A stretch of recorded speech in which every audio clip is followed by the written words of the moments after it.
bismillaahi raxmaani raxiim. duhur wanaagsan dhegeystayaal kusoo dhawaada warka raadiyaha wadaag. qodobada aad ku maqli doontaanna waxaa ugu waaweyn qaramada midoobe oo sheegtay in Soomaaliya ay ku kordheen tacdiyada ka dhanka caruurta. haweeney lagu dilay magaalada Muqdisho iyo faahfaahin dheeraad ah oo laga helayo maamulka gobolka Banaadir iyo Turkiga oo heshiis cusub gaaray.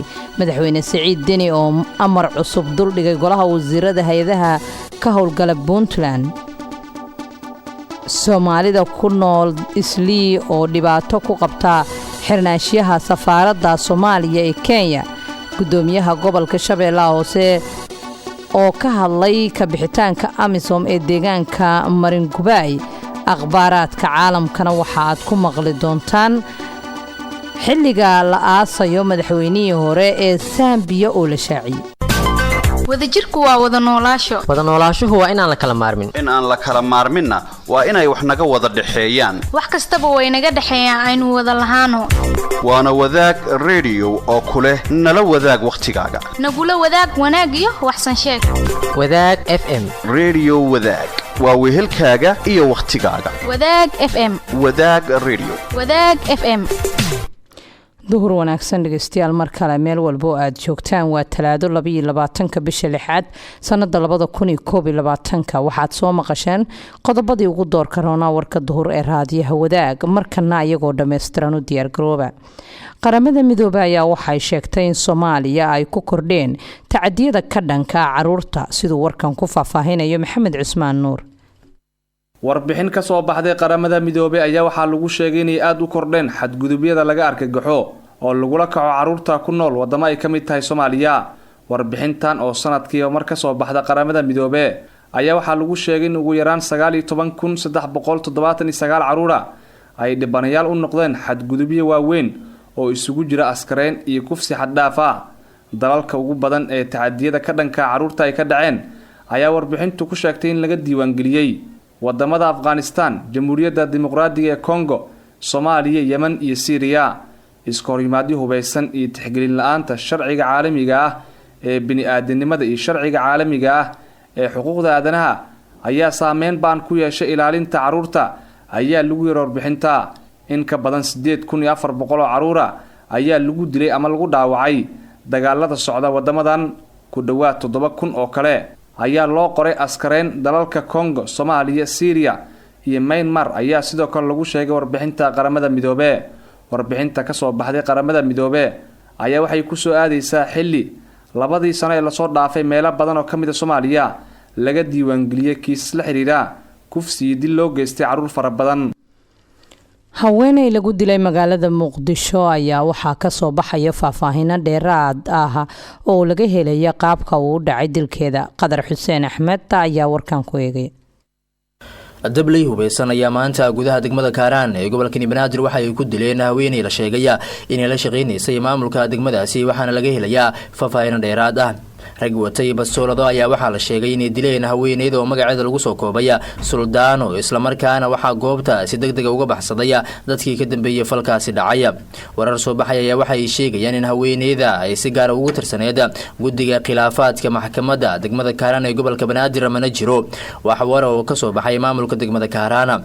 xalayto ay ahayd markii kooxo ku weesna bastoolado ee agaarka argada Deynile ay ku dileen gudoomiyihii waaxda Kurdama ay Deynile oo lagu magacaabi jiray Allah u naxariistay Cabdille Cusmaan Cabdijuuge. ciidamada ka tirsan kuwa booliska dawladda federaalka Soomaaliya oo ku sugnaa meel ku dhawa goobta uu dilku ka dhacay ayaa gacanta ku dhigay mid kamid ah raggii dilay Cabdijuuge isaga oo dhaawac ah kadib markii ciidanka ay ninkaasi rasaas xoogan ay ku fureen. maamulka gobolka Banaadir iyo dawladda Turkiga ayaa heshiis cusub gaaray. Cabdiwahaab Xuseen Cali ayaa warkan inoogu sii dhameystiraya. wafdi ka socda dawladda hoose ee Muqdisho oo hogaaminayay gudoomiye ku-xigeenka howlaha guud ee maamulka gobolka Banaadir Faarax Cabdiini. wafdigaas ayaa qayb ka ahaa xogayaha guud ee gobolka Banaadir waxayna magaalada Kenya ee dalka Turkiga kula kulmeen ku-xigeenka duqa magaalada Kenya waxayna ka wada hadleen arrimo muhiim ah oo labada dal gaar ahaan labada caasimadood labada maamul ee Kenya iyo Muqdisho waxay ka wada hadleen kor u qaadista iskaashiga maareynta biyaha iyo qashinka sidoo kale helo fursadaha tababarada shaqaalaha gaar ahaan farsamada gacanta iyo waxyaabo kale oo aad muhiim ugu ah labada caasimadood. inta uu socdo kulan ayaa lagaga mahad celiyey mudnaanta gaarka ah ee madaxweyne Erdogan uu siiyey dahan Soomaaliya gaar ahaan horumarinta dooyinka iyo isbitaalada. labada dowladood waa dowladaha hoose ee Muqdisho iyo Kenya ayaa waxay isku raaceen qodobo dhowr ah waxaana kamid ahaa 1 xoojinta xiriirka iskaashiga cusub ee labada magaal. 2 maareynta qashinka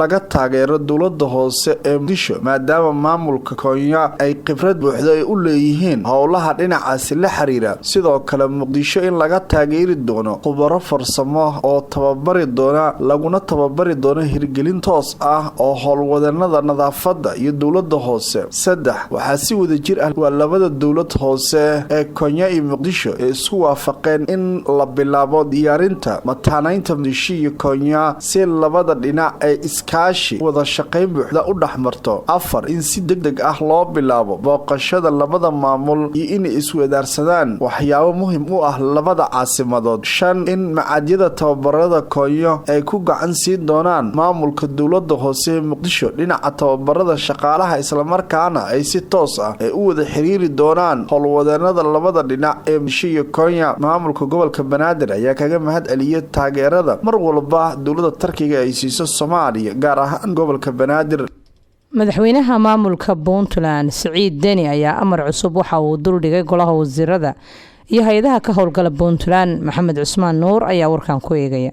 madaxweynaha dowlad goboleedka Puntland mudane Siciid Cabdullaahi Deni ayaa soo saaray amar cusub oo ku socda dhammaan golihiisa wasiirada hay'adaha kala duwan ee madaxa bannaan iyo gudoomiyaasha gobolada iyo kuwa degmooyinka maamulkaasi.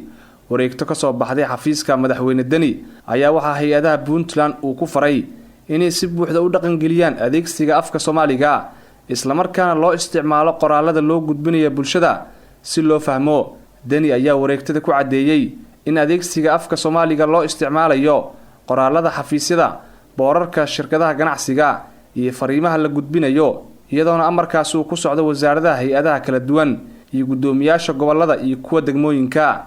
ugu dambeyn madaxweynaha Puntland Siciid Cabdullaahi Deni ayaa sheegay in waajib ay tahay dhaqangelinta sharciga ilaalinta afka Soomaaliga isla markaana muhiim ay tahay in la fuliyo amarka la soo saaray isagoo sheegay in dhammaan hay'adaha kala duwan ee Puntland looga baahan yahay inay si buuxda u dhaqangeliyaan amarka ka soo baxay madaxweynaha Puntland ayaa wuxuu ku soo aadayaa iyadoo inta badan xafiisyada dowladda federaalka ee Soomaaliya iyo kuwa maamul goboleedyada laga isticmaalo afka Ingiriiska iyadoo aan si rasmi ah loo ogeyn waxa madaxda ku qasbaya inay isticmaalaan afafka qalaad iyagoo adeegsan kara afka hooyo ee Soomaaliga. maamulka aan idhaahdee Soomaalida ku nool Islii ee dalka magaalada Nairobi ee dalka Kenya ayaa waxa ay dhibaato sheegeen inay ku qabaan xirnaashiyaha safaaradda Soomaaliya ee dalkaasi Kenya. mar kale Qadar Xuseen Axmed ayaa warkan ku eegaya. muwaadiniinta Soomaalida ee ku nool xaafadda Islii ee magaalada Nairobi ee caasimadda dalka Kenya ee ku safraa warqadaha aqoonsiga Soomaaliya ayaa sheegay in dhibaato ku qabaan inay ka baxaan dalka Kenya oo ay muddo bulooyina ay ku xayiran yihiin kadib xiritaankii safaaradda Soomaaliya ee Kenya. safaaradda ayaa markii hore muwaadiniinta Soomaalida waxa ay ka heli jireen warqadaha socdaalka oo ay u baahan yihiin. Cabdirasaaq Maxamed oo qoyskiisa ay ku xayiran yihiin dalka Kenya ayaa sheegay in culays aad u fara badan ay ku hayso xirnaashaha safaaradda Soomaaliya ee dalka Kenya isla markaana si weyn looga dareemaya xaafadda Islii ee magaalada Nairobi ee caasimadda dalkaasi Kenya. waxa uu rajo wanaagsan uu ka muujiyay Cabdirasaaq Maxamed in dhawaan safaaradda dib loo furo maadaama dhawaan heshiis laga gaaray khilaafkii siyaasadeed ee u dhaxeeyay dowladaha Soomaaliya iyo Kenya. si kastaba labadii toddobaad ee la soo dhaafay ayaa waxaa jiray xoogaa isku soo dhawaanshaha oo dhex maray dowladaha Soomaaliya iyo Kenya iyadoo oo safiirkii Kenya ee Soomaaliya uu dib u soo gaaray magaalada Muqdisho halka la filayo in safiirka Soomaaliya iyo Kenya uu dib ugu laabto magaalada Nairobi ee caasimadda dalkaasi Kenya. gudoomiyaha gobolka Shabeellaha Hoose Cabduqaadir Maxamed Nuur CD ayaa ka hadlay ka bixitaanka Amisom ee deegaanka Marin Gubay. Cabdiwahaab Xuseen Cali ayaa mar kale warkan ku eegay.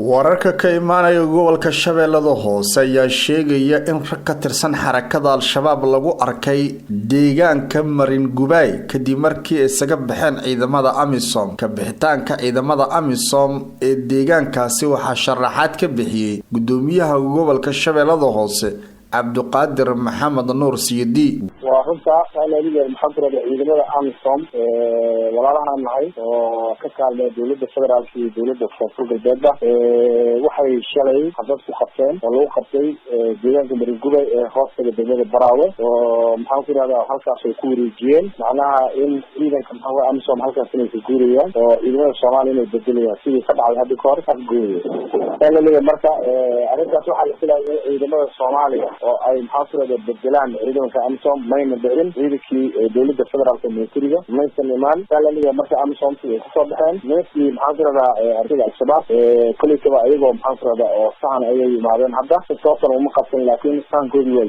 nolosheeda gudoomiyaha gobolka Shabeellada Hoose Abuukar Maxamed Nuur Siidi ayaa wax laga weydiiyay markii ay ka baxeen ciidamada AMISOM ee lagu talagalay ciidamada dawladda in ay la wareegaan sababta keentay in dib ay u qabsadaan xarakada al-shabaab arrintan ugu baaha ciidamada dawladda federaalka ama dawladda federaalku waxay saxiixday muddo laga joogo dhowr sano in ciidamada AMISOM macnaha meelaha ka baxeen ciidamada xoogga dalka Soomaaliya militariga lagu wareejinayo waxay ka dhacdeen maxamed afgooye dhowr bilood ka hor si ciidamada xoogga dalka Soomaaliya lagu wareejiyay AMISOM markay afgooye guurida xafladii lagu qabtay haddana waxay ku guureen dhowr bilood ka hor mashallah oo u dhaxaysa meesha la yiraahdo Shalambood iyo Qoryooli ama ka Daawo ama ka Talaati iyo Qoryooli inta u dhaxaysa mashallah tuulo ku taalo Qoryooli u jirta adigu ilaa 10 kilomitir halkaas ciidan xoogga dalka laga geeyay ciidan militari laga geeyay halkaas shabaab maxamed dib u qabsaday oo haddana maxamed isu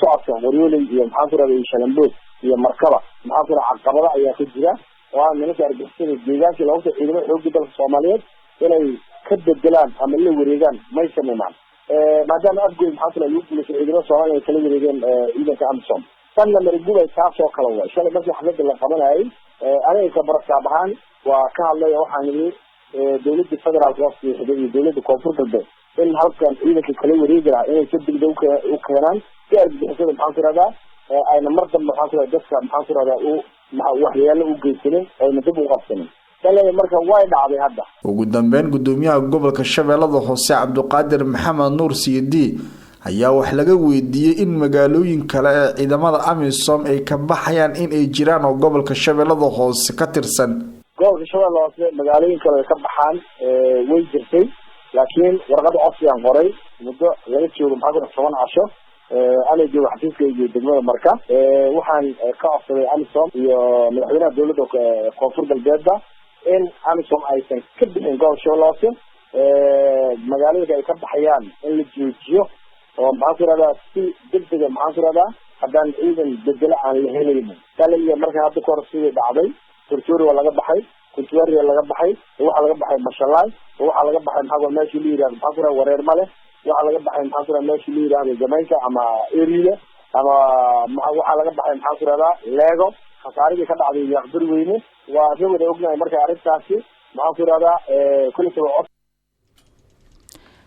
halka warkaasi kala socotaan dhageystayaal waa raadiyaha Wadaag 96.5 MHz markana akhbaaradka caalamka xilliga la aasay madaxweynihii hore ee Zambia ayaa la shaaciyay madaxweynihii aasaasay dalkaasi Kenneth Kaunda oo khamiistii hore geeriyooday ayaa la filayaa in la aaso bilowga bisha soo socota ee July hadal ka soo baxay madaxtooyada dalka Zambia waxaa lagu sheegay in meydka madaxweynihii hore la aasi doono bisha July 7 oo ku beegan 3 isbuuc kadib geeridiisa khudbad ay madaxweyne ku-xigeenka dalkaasi Inonge Wina ka jeedisay telefishanka dalkaasi waxay tilmaantay in uu Kenneth ahaa geesi halgan kaga soo horjeestay gumeystihii cadaanka ee xukumayay dalkaasi waxay intaa ku dartay in munaasabad qaas ah u ah qoyskiisa iyo xubno la soo xulay ka qaybgeli doonaan